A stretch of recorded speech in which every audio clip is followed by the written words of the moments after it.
আগামী দিনের কর্মসূচি লগি বৈঠা লগি বৈঠা নিয়ে রাজপথে আওয়ামী লীগ নেতৃত্বাধীন 14 দলীয় জোট আওয়ামী লীগ সভাপতি লগি বৈঠা হাতে তাদের সমাবেশে যোগ দেওয়ার আহ্বান জানান।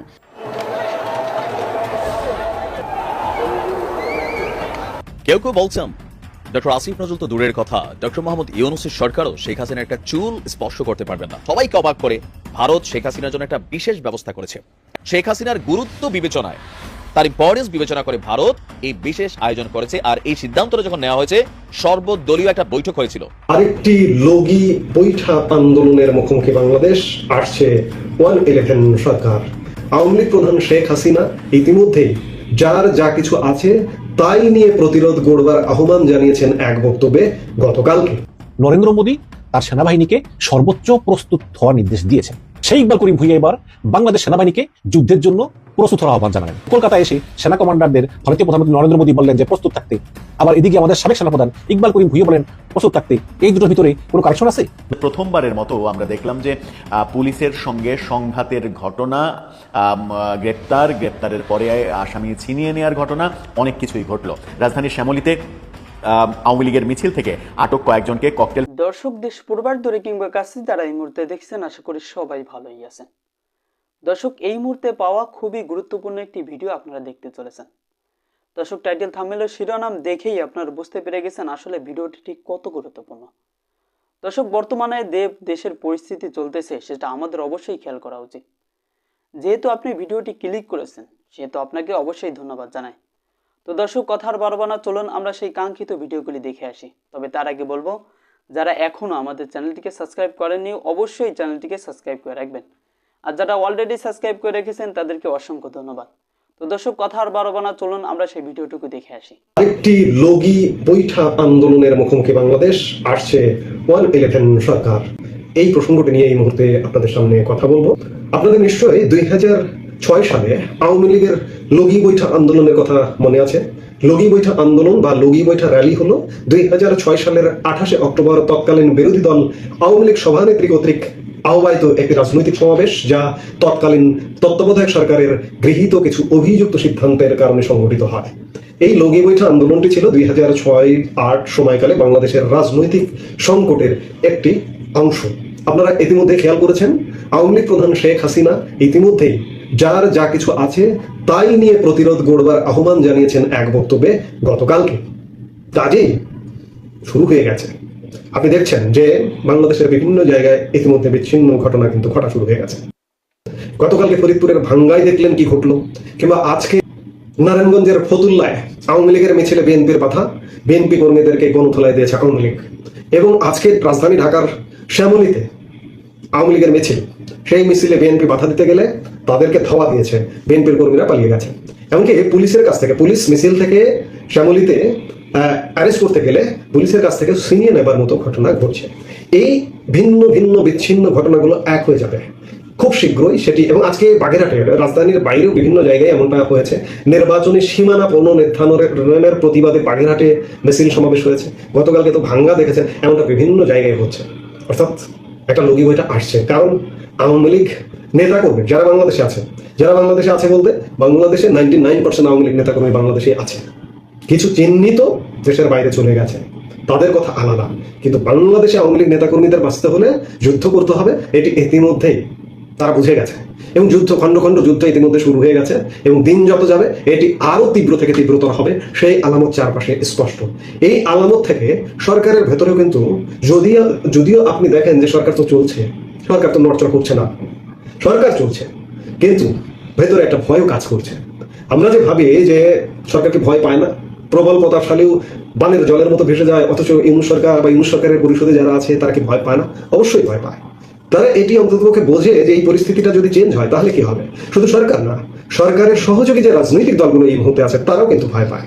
গতকালকের একটা ফেসবুক স্ট্যাটাস, এই সরকারের অংশীজন রাজনৈতিক দলের একটি নেতা ফেসবুক স্ট্যাটাস আমার চোখে পড়লো, যার কারণে আমি সেটাও আপনাদের সাথে একটু শেয়ার করতে চাই। যে ভিপি নুরের রাজনৈতিক দল গণ অধিকার পরিষদের সাধারণ সম্পাদক রাশেদ খান ফেসবুকে একটি স্ট্যাটাস দিয়েছেন।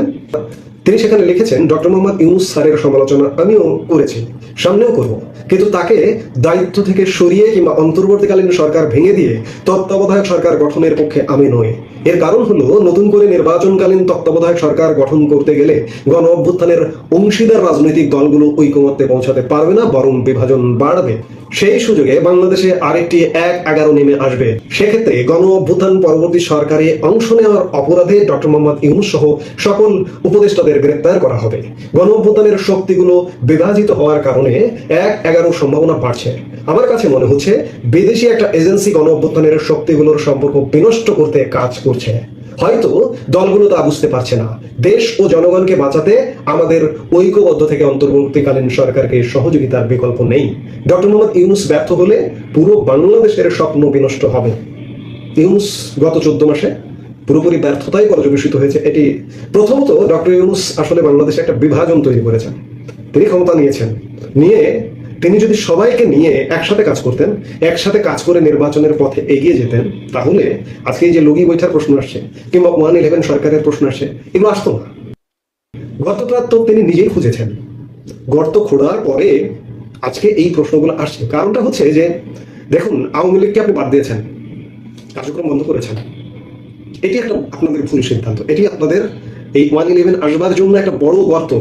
কারণ আওয়ামী লীগকে কেন বাদ দেবেন? আওয়ামী লীগের দুর্বৃত্ত থাকলে তাদেরকে ধরুন, তাদেরকে অ্যারেস্ট করুন। অতীতের আমরা এই বিশেষ ধরনের সরকার 111 সরকার দেখেছি, কিংবা আমাদের সংবিধানের 3 মাসের তত্ত্বাবধায়ক সরকার দেখেছি। কোথাও কি কোনো রাজনৈতিক দলকে তারা বাদ দিয়েছে? বাদ দেয়নি। দুর্বৃত্তদের অ্যারেস্ট করেছে। আওয়ামী লীগের দুর্বৃত্তদের অ্যারেস্ট করুন, বিএনপির দুর্বৃত্তদের অ্যারেস্ট করুন। এই যে নতুন উদাহরণ তো তৈরি হলো সামনে, নেপালের সুশীলা কার্কি সরকার কোনো রাজনৈতিক দলকে কি বাদ দেওয়ার কথা বলেছে? বলেনি। এখন নেপাল ভুল করবে না, 6 মাসের একটা সময় নিয়েছে, 6 মাসের মধ্যে নির্বাচন দিয়ে চলে যাবে। কিন্তু ডক্টর ইউনূস সরকারের নির্বাচন নিয়ে দোদুল্যমানতা আছে এবং চারিদিকে গণ অসন্তোষ বাড়ছে এবং সরকার বিদায় নিতে বাধ্য হবে, সংকটে পড়বে এবং একটা 111 সরকার আসবে। এবং রাশিদ খান যেটি বলেছেন যে গণ অভ্যুত্থান পরবর্তী সরকারে অংশ হওয়ার জন্য সংবিধান লঙ্ঘন করে, এবং এই যে সরকারটা চলছে প্রতিনিয়ত সংবিধান লঙ্ঘন করছে, অ্যারেস্ট হয়ে বিচারের মুখোমুখি হবে। ডক্টর ইউনূস নিজেই নিজের গর্ত খুঁড়ে সেদিকেই যাচ্ছে। ডক্টর ইউনূস অ্যারেস্ট হতেন না, কিংবা ইউনূস পরিষদের কেউই অ্যারেস্ট হতেন না যদি আওয়ামী লীগকে, এই দলকে সেই দলকে, জাতীয় পার্টিকে নিষিদ্ধ, আওয়ামী লীগকে নিষিদ্ধ, 14 দলকে নিষিদ্ধ। এগুলো কি দল কি দোষ করেছে? এই কথাগুলো বারবার বলছে, আবারও রিপিট করছে। আজকে ভয় ভীতি তৈরি হচ্ছে বলেই এই গণ অভ্যুত্থানের অংশীজন, এই সরকারের অংশীজন রাশিদ খানরা আশঙ্কা প্রকাশ করছেন ফেসবুকে স্ট্যাটাস দিয়ে। এই স্ট্যাটাসগুলো কেন আসছে? সেই আলামতগুলো সুস্পষ্ট। 111 আসছে এই জন্য, যার ধরুন আজকে স্ট্যাটাস বের হচ্ছে। এখন দেখার বিষয় যে সেটি কবে হয়। ইতিমধ্যে গুছিয়ে উঠছে, ইতিমধ্যে সংগঠিত হচ্ছে চারদিকে। যে কোনো সময় একটা গণ অভ্যুত্থান ঘটবে, আবার একটা পাল্টা গণ অভ্যুত্থান ঘটে ইউনূস সরকারের পতন হবে। ইউনূস সরকার নির্বাচন করে যেতে পারবে না। আগে শতবার বলেছি, আরো শতবার বলবো, পারবে না। 111 সরকার আসবে এবং ইউনূস সরকারের পরিষদের লোকজন অ্যারেস্ট হবে। প্রথমবারের মতো রাজধানী ঢাকায় আওয়ামী লীগের কর্মসূচি, পুলিশের একেবারে সরাসরি বাধা এবং পুলিশের সঙ্গে সংঘর্ষের ঘটনা, এরকম অনেক কিছু ঘটলো। সাউন্ড গ্রেনেড দেয়া, মারা, টিয়ার সেল মারা, অনেকে বলছেন যে রাবার বুলেটও মারা হয়েছে। এই ঘটনাগুলো ঘটেছে মূলত শ্যামলীতে আজকে সকালে। বিডি নিউজ 24 বলছে বেলা 11টার দিকে এই ঘটনা ঘটেছে। শ্যামলীর পাশে যে শিশু মেলা রয়েছে, সেই শিশু মেলা মোড় থেকে, অর্থাৎ আগারগাঁ যাওয়ার যে রাস্তা, পঙ্গু হাসপাতালে যাওয়ার রাস্তা, ওই মোড়টা থেকে নাকি আওয়ামী লীগের মিছিল শুরু হয়। অনেকে অনির্ভরযোগ্য সূত্রে ফেসবুকে লেখালেখি হচ্ছে যে আওয়ামী লীগের এই কর্মসূচির খবরটা আইন শৃঙ্খলা রক্ষাকারী বাহিনী আগেই টের পেয়েছিল। তারা টহল জোরদার করে এই এলাকায় এবং সেখানে অন্তত 4 গাড়ি পুলিশের টহল দেখা যায় এবং আর্মির টহলও দেখা যায়। এরই মাঝে আওয়ামী লীগ তাদের মিছিল করেছে এবং সেই মিছিলে গ্রেপ্তারের ঘটনাও ঘটেছিল। মজার ব্যাপার হচ্ছে আসামিদের ছিনিয়ে নেওয়াও হয়েছে। কি ঘটলো? বিডি নিউজ কি বলছে? তাদের শিরোনামে বলছে আওয়ামী লীগের মিছিল থেকে আটকদের ককটেল ফাটিয়ে ছিনতাই।